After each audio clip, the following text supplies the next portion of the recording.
Pour Jane Campion, le générique est un retour aux sources.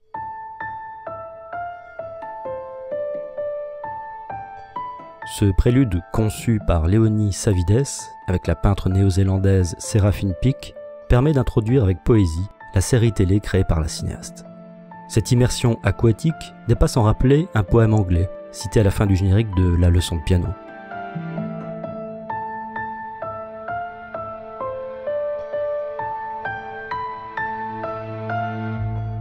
La récente saison 2 de Top of the Lake est réalisée par le motion designer britannique Morgan Berringer et prend soin d'y retravailler les éléments symboliques et organiques propres à l'univers de Jane Campion.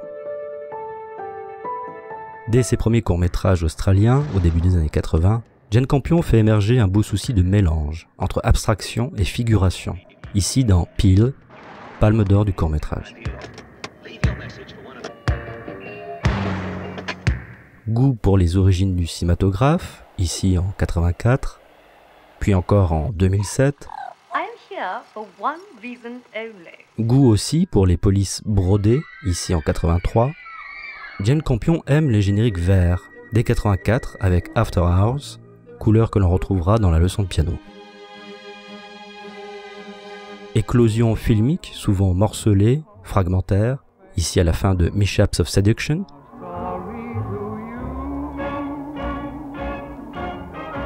Là encore, au début de Two Friends.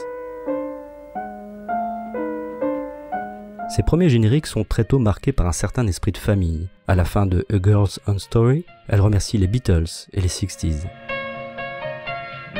Et des collaborateurs bientôt connus des cinéphiles, comme ici Alex Proyas. Bref, une vraie troupe Jane Campion révélée par ces génériques. En 89, la cinéaste dédie Sweetie à sa sœur à la toute fin du film, en contrepoint d'un générique d'ouverture typographié déboussolé par Peter Long et une image introductive à la Frida Kahlo, source d'inspiration majeure pour la cinéaste. En 93, c'est la maman de Jane Campion, Edith, qui remercie à la fin La leçon de piano, comme un point de repère, port d'ancrage psychologique qu'elle s'adresse presque à elle-même. On y retrouve aussi des remerciements à son père, à sa sœur au casting, ainsi qu'un Kia Ora, portez-vous bien, en maori, qui célèbre cette minorité native de Nouvelle-Zélande. On retrouve ce sens de l'hommage à la fin de Portrait de femme, avec une dédicace à son fils Jasper, mort 12 jours après sa naissance. Ce souci de la mémoire est développé dès l'ouverture de Portrait de femme, qui intègre des témoignages inédits de femmes à propos de leur premier baiser, ou plutôt ce moment magique, fugitif, juste avant un premier baiser, tel un générique juste avant le début d'un récit. The best part of a kiss, I think, is when you see that head coming towards you and you know that you're going to get kissed. That moment just before. Soucieuse de la temporalité sous toutes ses formes, Jane Campion immortalise ensuite le visage de femme libre d'aujourd'hui dans une danse non pas macabre, mais renaissante, libérée, vitale, affirmée. Une entrée en matière de 5 minutes, mise en musique par le polonais Wojciech Kilar, et typographiée par Peter Lang, auteur à la fois du générique et du making-of sans concession du film.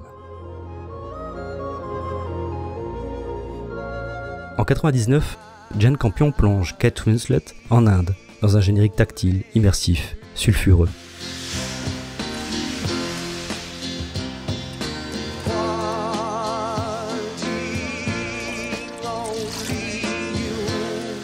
Tournoyant, parfois ralenti, ce générique rappelle certaines pensées du poète libanais Khalil Gibran. Vous pouvez voiler le tambour et vous pouvez délier les cordes de la lyre, mais qui pourra interdire à l'alouette de chanter? Et n'oubliez pas que la terre se réjouit de sentir vos pieds nus et que les vents joueraient volontiers avec vos cheveux.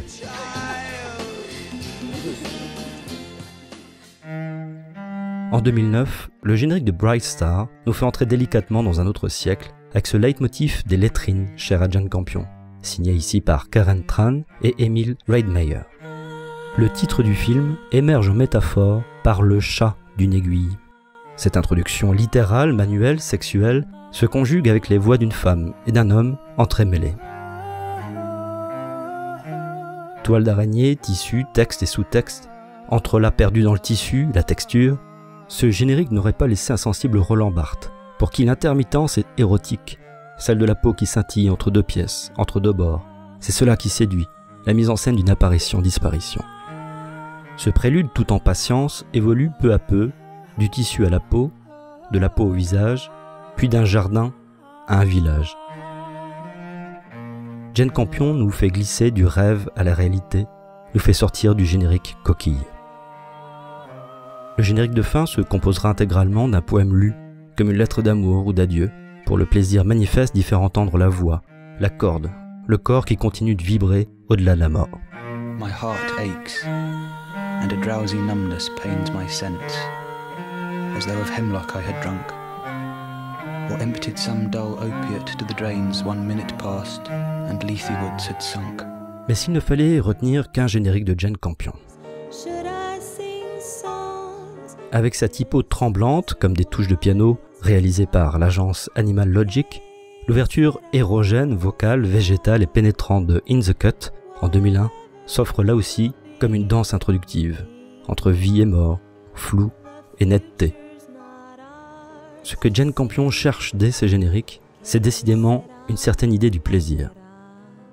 Incident pulsionnel, ouverture tapissée de peau, territoire où l'on peut entendre le grain du gosier, la patine des consonnes, la volupté des voyelles, une stéréophonie de la chair profonde, ça caresse, ça frôle. Il faudrait au fond se souvenir du cinéma et de Jane Campion comme d'un perpétuel commencement, voire d'un réveil. La cinéaste nous l'affirme sans cesse, dans chaque film se trouve un générique qui attend le souffle du public pour se déplier, s'éveiller avec nous, au plus près. Ici, le réveil est peut-être le rêve le plus profond.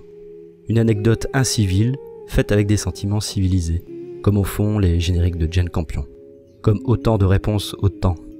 Car nous n'avons pas la mémoire des origines, ni des commencements, si l'on en croit Laurent Nunez dans l'énigme des premières phrases. Nous ne savons rien de nos premiers rires, du jour de notre naissance, ni du moment de notre création.